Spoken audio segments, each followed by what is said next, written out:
Assalamualaikum warahmatullahi wabarakatuh. Perkenalkan, nama saya Erna Ayu Purwasi dengan stambuk I1C1190002.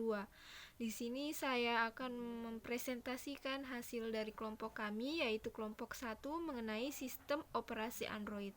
Langsung saja saya mulai. Adapun rumusan masalah yang akan saya bahas dalam presentasi kali ini yaitu yang pertama, apa yang dimaksud dengan Android, yang kedua, sejarah perkembangan sistem Android, yang ketiga, fitur dan versi-versi Android, yang keempat, produsen smartphone yang telah menggunakan Android, yang kelima, kekurangan dan kelebihan sistem Android, yang keenam, atau yang terakhir, perkembangan sistem operasi Android di Indonesia. Langsung saja kita melangkah ke yang pertama, yaitu apa itu Android.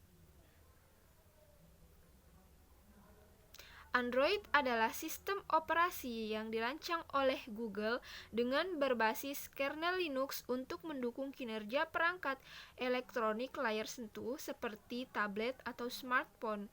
Jadi, Android digunakan dengan sentuhan, gesekan ataupun ketukan pada layar gadget Anda. Android bersifat open source atau bebas digunakan. Android mudah dimodifikasi, diperbaiki, dan didistribusikan oleh para pembuat ataupun pengembang perangkat lunak.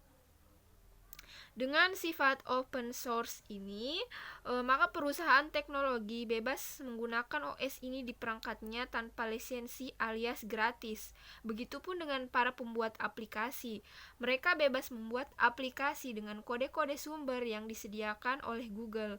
Dengan seperti itu, Android memiliki jutaan support aplikasi yang gratis atau berbayar dan dapat diunduh melalui Google Play. Selanjutnya, sejarah perkembangan sistem operasi Android. Di awal pembuatannya, Android ditargetkan bagi penggunaan perangkat kamera digital. Akan tetapi, para pecinta Android yaitu Andy Rubin, Chris White, dan Nick Sears berpendapat bahwa pasar untuk kamera digital tidak terlalu besar. Maka dari itu, sistem operasi ini kemudian dialihkan penggunaannya pada ponsel pintar. Pada tahun 2004, Android mulai dipasarkan dan dihadapkan dengan saingan smartphone berbasis sistem operasi Symbian dan Windows Mobile. Di awal pemasarannya ini, Andy Rubin dan partnernya sulit mendapatkan investor, hingga akhirnya Android berhasil mendapatkan suntikan dana sebesar $10.000 Amerika dari Steve Perman, seseorang yang kala itu ingin membantu Andy Rubin. Di bulan Juli 2005, Google mengakuisisi Android dengan uang sebesar $50 juta. Selanjutnya, versi Android dan fitur-fiturnya. Yang pertama ada Android Astro 1.0. Versi ini pertama kali dirilis pada tanggal 23 September 2008. Versi Astro pertama kali digunakan oleh smartphone HTC Dream. Fitur dan perbaikannya ada download dan update via Android Market, web browser, update via Android, support kamera, sinkronisasi antara Gmail, kontak dan Google Agenda, serta Google Maps. Yang kedua ada versi Bender 1.1 yang dirilis pada tanggal 9 Februari 2009. Lagi-lagi versi ini mengalami masalah penamaan serupa dengan versi sebelumnya. Awalnya, versi ini diberi nama Bender dan dirilis untuk perangkat T-Mobile G1 saja. Fitur dan perbaikannya ada show and hide numeric keyboard pada aplikasi telepon, kemampuan untuk menyimpan MMS attachment. Yang ketiga ada Cupcake 1.5 yang dirilis pada 30 April 2009. Dimulai dari versi ini, penamaan menggunakan makanan pencuci mulut. Karena merupakan versi ketiga, maka penamaannya dimulai dengan huruf C dan Cupcake menjadi nama resminya. Fitur dan perbaikannya ada support Bluetooth, AVRCP, soft keyboard dengan prediksi teks, record video. Yang keempat ada Donut 1.6. Versi yang dirilis pada 15 September 2009 ini memiliki peningkatan pada fitur pencarian dan UI yang lebih user-friendly. .NET 1.6 sudah mendukung teknologi CDMA, VPNs. Fitur dan perbaikannya ada gesture framework, turn-by-turn navigation. Di sini dapat kita lihat contoh tampilannya. Selanjutnya yang kelima yaitu versi Eclair 2.0 sampai 2.1. Eclair 2.0 sampai 2.1 dirilis pada tanggal 3 Desember 2009 dan untuk pertama kalinya membawa fitur baru yaitu Google Maps yang dapat membantu pengguna dalam bepergian. Fitur dan perbaikan lainnya ada HTML, digital zoom, support Microsoft, Bluetooth, live wallpaper, dan update UI. Selanjutnya yang keenam ada Froyo 2.2. Froyo atau disingkat dengan Frozen Yogurt merupakan versi Android yang rilis pada 20 Mei 2010. Perubahan umumnya antara lain adalah adanya dukungan Adobe Flash, kecepatan kinerja, integrasi V8 JavaScript Engine, pemasangan aplikasi dalam SD card, kemampuan Wi-Fi hotspot portable, dan kemampuan auto-update dalam aplikasi Android Market. Yang ketujuh ada Gingerbread. Contoh tampilannya seperti ini. Versi ini dirilis pada 6 Desember 2010 dan terdapat perubahan dalam peningkatan kemampuan gaming, peningkatan fungsi copy paste, user interface, dukungan format video VP8 dan WebM, hingga dukungan jumlah kamera yang lebih dari satu. Seperti ini kita dapat lihat tampilan versinya. Selanjutnya yang ke-8 ada Honeycomb 3.0 atau 3.1. Versi ini diluncurkan pada 22 Februari merupakan OS yang didesain khusus untuk pengoptimalan penggunaan pada tablet atau PC. Versi Honeycomb ini juga mendukung multiprosesor dan akselerasi hardware untuk grafis. Fitur dan perbaikannya ada support multi-core, support tablet lebih baik, update 3D UI, layar utama yang bisa diatur, melihat aplikasi yang barusan dibuka, menyempurnakan layout keyboard, dan lain-lainnya. Yang ke-9 ada Ice Cream Sandwich 4.0. Ice Cream Sandwich 4.0 ini diluncurkan pada tanggal 19 Oktober 2011 dan membawa fitur Honeycomb untuk smartphone dengan membawa fitur baru seperti membuka kunci dengan pengenalan wajah, perangkat tambahan fotografi, hingga berbagai informasi menggunakan NFC. Dapat kita lihat contoh tampilan dari Android Ice Cream Sandwich 4.0 seperti ini. Selanjutnya yang ke-10 ada Jelly Bean 4.1, 4.2, dan 4.3. Di tahun 2012, Android mengeluarkan versi Jelly Bean. Lewat versi Jelly Bean 4.1, Google mulai menerapkan teknologi asisten digital Google Now yang bisa diakses langsung melalui home screen. Pada versi 4.2 terdapat fitur Photosphere untuk panorama, dan sedangkan versi 4.3 merupakan pembaruan dari versi-versi yang sebelumnya. Peningkatan kecepatan, peningkatan aplikasi, dan support Google Now, support voice search atau pencarian dengan perintah suara merupakan fitur dan perbaikan dari Android ini. Dapat kita lihat contoh tampilan Android pada versi Jelly Bean seperti gambar berikut. Selanjutnya yang ke-11 ada KitKat 4.4. KitKat 4.4 ini diluncurkan pada tanggal 3 September 2013. Versi yang sebelumnya bernama K-Lime Pie ini membawa peningkatan yang cukup signifikan karena Google lebih fokus meningkatkan user experience. Versi ini dioptimalkan untuk berjalan pada rentang yang lebih besar dari Android versi-versi sebelumnya. Disarankan perangkat harus memiliki RAM 512 MB untuk Android ini.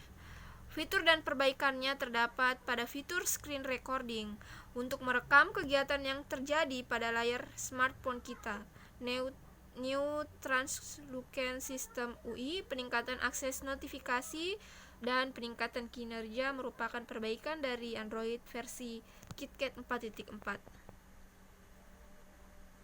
Selanjutnya ada Lollipop 5.0. Versi yang diluncurkan pada 12 November 2014 ini tersedia secara resmi melalui over the air atau OTA,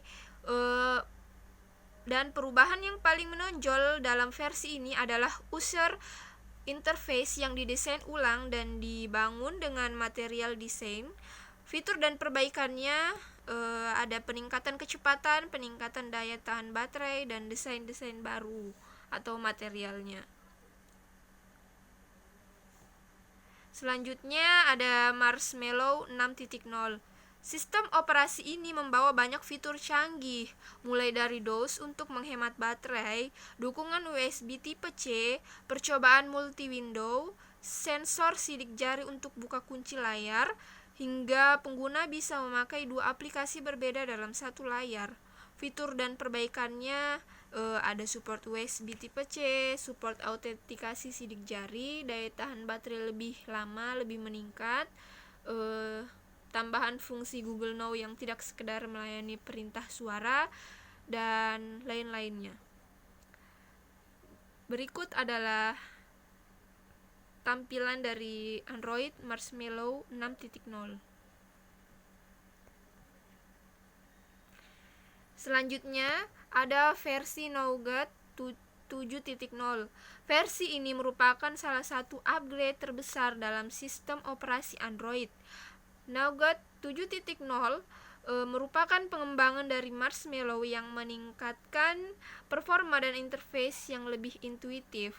Fitur-fitur dan perbaikannya ada support multi-window, dapat langsung membalas pesan dari jendela atau menu notifikasi, tampilan panel notifikasi dan quick setting yang baru, mode DOS yang ditingkatkan, dan menu di antara sistem setting.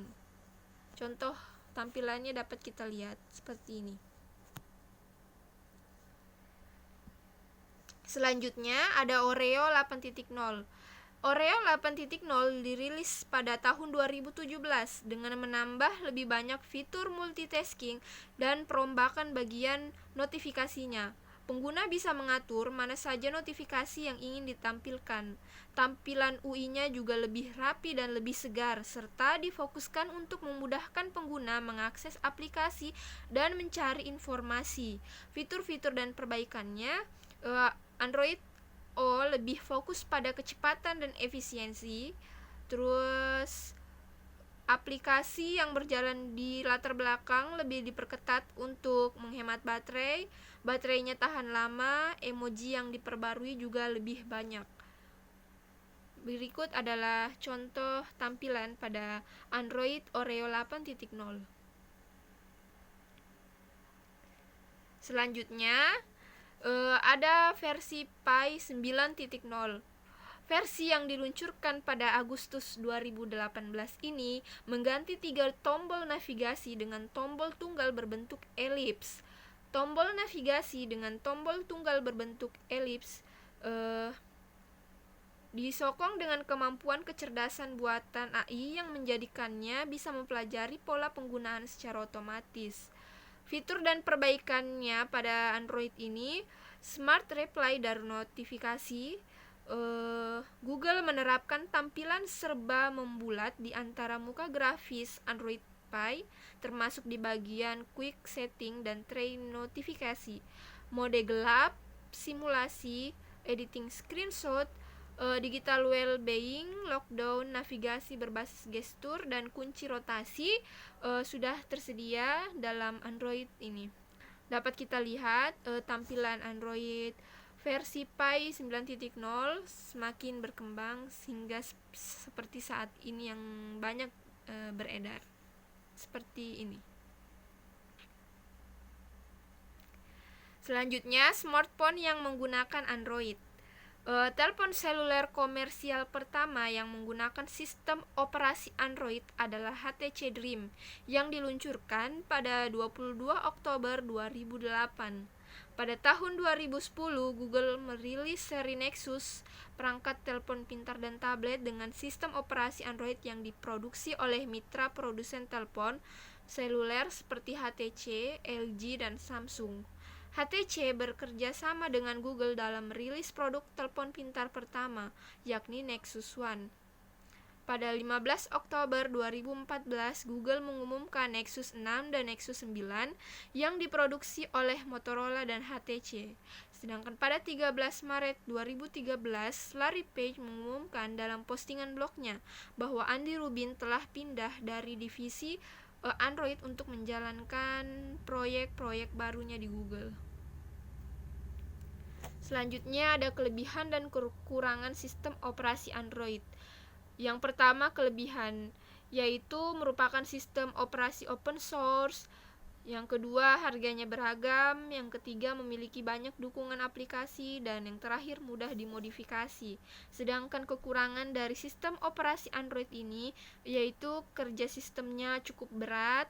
Hasil modifikasi sering menyebabkan sistem bekerja tidak stabil dan kurang optimal, kurang responsif jika disandingkan dengan spesifikasi hardware yang tidak baik.